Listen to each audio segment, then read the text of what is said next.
வணக்கம் மக்களை, சற்று முன் வெளியான செய்தி ஒன்று வெளியாகியுள்ளது. முழுமையாக கூட்டணியிலிருந்து வெளியேறுகிறோம், பிரேமலதா பரபரப்பு பேச்சு.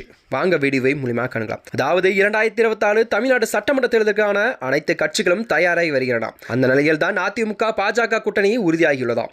இந்த நிலையில் என்னவோ தேமுதிக இதுவரை எந்த ஒரு அறிவிப்பையும் வெளிவிடாமல் உள்ளதாம். இந்த சூழலில் தான் அடுத்த ஆண்டு ஜனவரி மாதம் நடைபெறவுள்ள பொதுக்கூட்டத்தில் தான் கூட்டணி குறித்த அறிவிப்பை வெளிவிடுப்பதாக தேமுக தலைவர் பொதுச் செயலாளர் அவர்கள் பிரேமலதா விஜயகாந்த் அவர்கள் அறிவித்தார். இதற்கிடையே தான் பாரதிய ஜனதா கட்சியின் மூத்த தலைவரும் மத்திய உள்துறை அமைச்சருமான அமித்ஷா அவர்கள் சமீபத்தில் 2026 சட்டமன்ற தேர்தலில் தமிழ்நாட்டில் தேசிய ஜனநாயக கூட்டணி ஆட்சி அமையும் என்றும் அவர் கூறியுள்ளாராம். அதில் பாஜகவின் பங்கு வகிக்கும் என்றும் அவர் உறுதியாக கூறியுள்ளாராம். இது குறித்து செய்தியாளர்கள் எழுப்பிய கேள்விக்கு பதிலளித்த பிரேமலதா விஜயகாந்த் அவர்கள், கூட்டணி ஆட்சி என்பது வரவேற்கத்தக்கதுதான், இது தேமுதிகவின் அடிப்படை நிலைப்பாட்டவே இருக்கிறது என்றும் கூறுகிறாராம். தொடர்ந்து பேசிய அவர், தேமுதிக பல முறைகளை தேர்தலிலும் தனியாக போட்டியிட்டு வெற்றி பெற்றுள்ளது என்றும், தமிழக வரலாற்றில் தனியாக போட்டியிட்டு வெற்றி பெற்ற வரலாற்றையே ஒரே கட்சி தேமுக தான் என்றும் அவர் கூறியுள்ளாராம். அதன் பிறகுதான் கூட்டணிகள் அமைந்தது. மக்கள் நலனுக்காக கூட்டணி ஆட்சியை வரவேற்கிறேன் என்றும், கூட்டணி ஆட்சி அமைந்தால்தான் நாட்டுக்கு நல்லதும் மக்களுக்கும் நல்லதும் என்றும் அவர் கூறியிருந்தார். அதிமுக தனி பெரும்பான்மை ஓட்டுக்களை பெற்று ஆட்சி அமைக்கும் என்ற எடப்பாடி பழனிசாமியின் கருத்துக்களை மேற்கோள் காட்டி செய்தியாளரிடம் எழுப்பிய கேள்விக்குத்தான், அது அவரின் கருத்து, அவரின் கட்சி மேல் அவருக்கு உள்ள நம்பிக்கை தான் வெளிப்பாடு அது என்றும் கூறுகிறார். அதற்கு நான் பதில் சொல்ல முடியாது, அவரிடமே கேளுங்கள் என்றும்,